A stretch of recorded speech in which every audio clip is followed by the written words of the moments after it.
Et l'épargne long terme, c'est pas parce qu'il y a écrit long terme que tu dois prendre à Bisto des Nas, c'est vraiment à vue d'œil et te dire on verra dans 20 ans ce que ça donne. Parce qu'en gros, Ouais, ok, ouais, je me doute, ouais, c'est un truc qu'il faut gérer quand même, quoi. ben, pas forcément gérer, mais avoir une organisation qui fait que peu importe ce qui va se passer, donc tu dois envisager le pire scénario et le meilleur, tu sois en Mhm. capacité de réagir de la meilleure des manières. Et donc en Ok, d'accord, gros, ouais. ça, pour moi, c'est des concepts qui sont assez simples au final à mettre en place par la suite. En gros, il y aura dans ta poche long terme une poche Mhm. liquide, donc ça veut dire du cash dispo, et une poche qui est déjà D'accord. investie.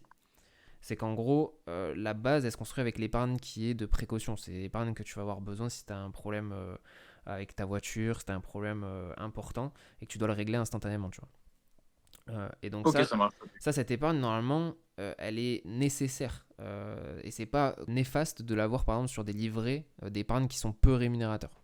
C'est pas grave. Ok. Le but, c'est pas Ouais. de rémunérer là-dessus, c'est juste de l'avoir à Ok, côté ouais. pour vraiment répondre aux besoins de manière urgente.